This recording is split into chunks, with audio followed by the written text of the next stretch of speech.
السلام علیکم ورحمۃ اللہ۔ الحمد للہ وکفا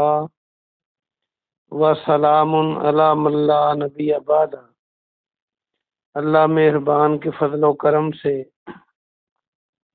ہمارا آج کا سبق سورۃ النحل کی آیت نمبر 33، 34 اور 35 ہوگا انشاءاللہ۔ اعوذ باللہ من الشیطان الرجیم، بسم اللہ الرحمن الرحیم۔ هل ينظرون الا ان تأتيهم الملائکہ۔ حال کے معنی کیا ہوتا ہے؟ اگر اسی آیت میں الا آ رہا ہو اگر، تو پھر اس کا معنی نہیں ہوتا ہے۔ حال نہیں، ینظرون وہ انتظار کرتے، ینظرون کو دیکھیں، نون زا اور را ہے، تو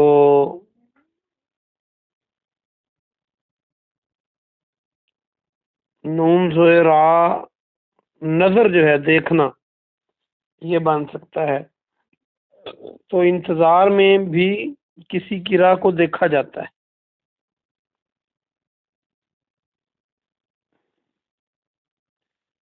الا مگر، ان تأتیہم الملائکۃ یہ کہ آ جائیں ان کے پاس، تأتیہم ان کے پاس آئیں، الملائکہ فرشتے، او یاتیا وہ آئے، امر ربک تیرے رب کا امر، تیرے رب کا حکم، یا تیرے رب کا حکم آ جائے۔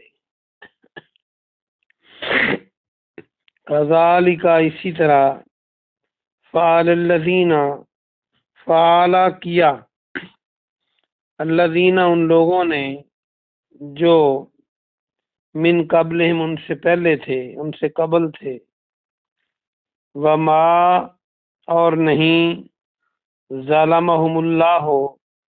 ان پر ظلم کیا اللہ نے۔ ظالم زوئے لام میم ظلم اردو میں بھی ہم کہتے ہیں۔ ولیکن اور لیکن، کانو وہ سب تھے، انفسہم اپنے نفسوں پر، اپنی جانوں پر، اپنے آپ پر، یظلمون ظلم کرتے۔ اللہ نے ان پر ظلم نہیں کیا، اور لیکن وہ اپنے آپ پر ظلم کرتے تھے۔ اگلی آیت دیکھیں، فَأَصَابَهُمْ سَیِّئَاتُ پس آ پہنچے ان کے پاس، اصابہ پہنچنا، یا بھئی کئی بار پڑھ چکے، سیئات برے نتائج، بری باتیں، برائیاں، مطلب برے نتائج، ما عملو جو انہوں نے کیا، وحاقہ اور گھیر لیا، سورہ حاقہ بھی ہے قرآن میں گھیرنے والی، وحاقہ اور گھیر لیا، بہم ان کو، بہم ما کانو جو تھے، بہی اس کا، یستہزئون مذاق اڑایا کرتے، استہزا کرتے، یا پہلے اس بارے میں بھی پڑھ چکے ہیں۔ جس چیز کا وہ مذاق کیا کرتے تھے اس نے آ کر ان کو گھیر لیا۔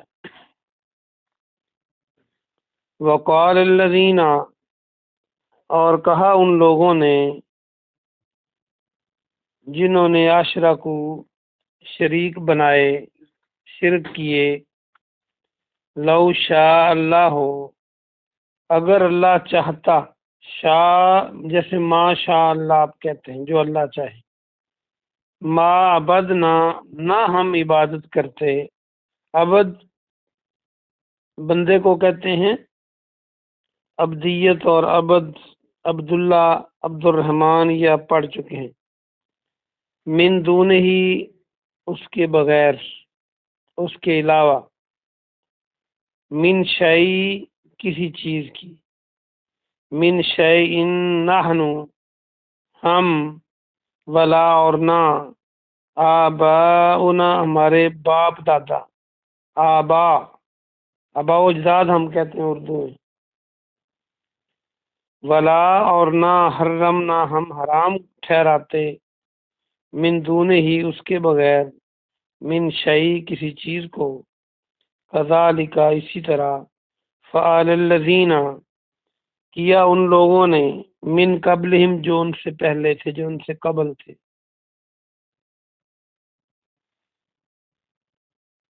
فہل تو نہیں، علی الرسل رسولوں پر، رسول کی جمع رسل، الا البلاغ المبین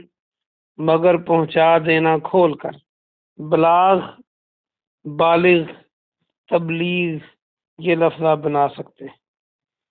المبین کھول کر، مبینہ جیسے ہوتا ہے،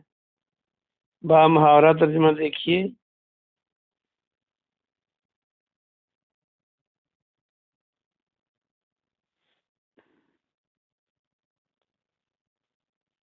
اور جن لوگوں نے شریک بنائے انہوں نے کہا اگر اللہ چاہتا تو ہم اور ہمارے آباء و اجداد اس کے علاوہ کسی کی عبادت نہ کرتے، اور نہ ہم اس کے بغیر حرام ٹھہراتے کسی چیز کو، اسی طرح ان لوگوں نے بھی کیا جو ان سے پہلے تھے، جو ان سے قبل تھے، تو رسولوں کے ذمے تو بس کھول کر پہنچا دینا ہے۔ آج کا سبق ختم ہوا، آئیے ہم اس کی تفسیر دیکھتے ہیں۔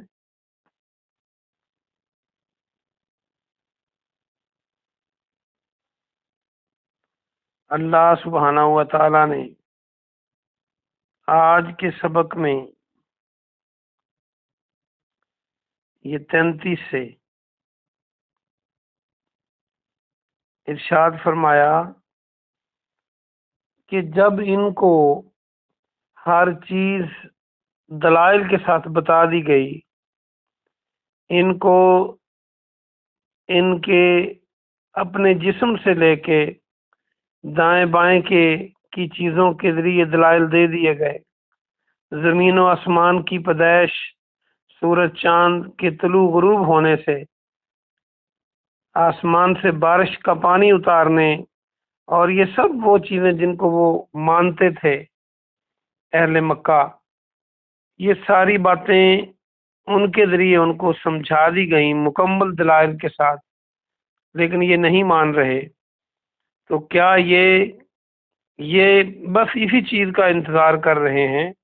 کہ ان کے پاس فرشتے آ جائیں یا پھر اللہ کا عذاب آ جائے، تیرے رب کا عذاب آ جائے؟ یعنی دلائل میں کوئی کمی نہیں چھوڑی گئی، ان کو ہر طریقے سے سمجھایا گیا ہے، لیکن یہ ڈیٹ ہو کر بات ماننے سے انکاری ہیں۔ تو بس اب یا تو اللہ کے فرشتے آئیں یا پھر اللہ کا عذاب آئے۔ تو کیا یہ اسی کا انتظار کر رہے ہیں؟ اور جگہ پہ قرآن میں فرمایا کہ اللہ کے فرشتے ایسے نہیں آتے،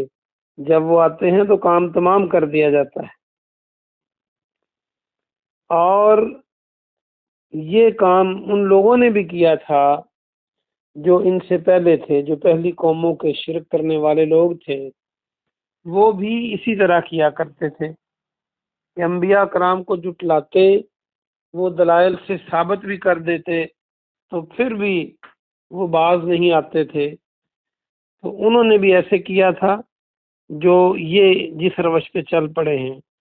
اور اللہ نے ان پہ ظلم نہیں کیا، کیونکہ ان میں پیغمبر بھیج دیے، ان کو بتا دیا،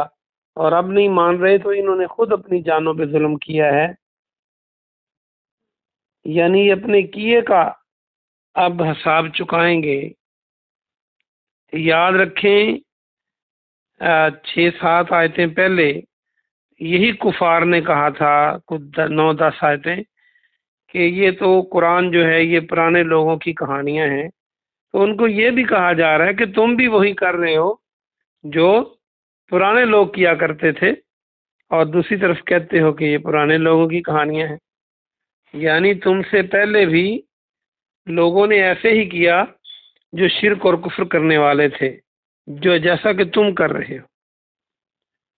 اگلی آیت میں فرمایا کہ جب ان کے برے اعمال کے نتائج ان تک پہنچے اور ان کو اس عذاب نے گھیر لیا جس کا وہ مذاق اڑایا کرتے تھے، انبیاء کرام سے کہا کرتے تھے کہ عذاب آپ لے آؤ، جس عذاب کا آپ تذکرہ کرتے ہیں، تو آخر کار جب اللہ نے عذاب کا فیصلہ کر لیا اور جو ان کے مقدر میں لکھا ہوا تھا پہلی قوموں کے، جس سے یہ مکہ والے واقف بھی تھے، ان قوموں کے انجام کو یہ جانتے تھے، وہ کہانیاں مشہور تھیں اس دور میں،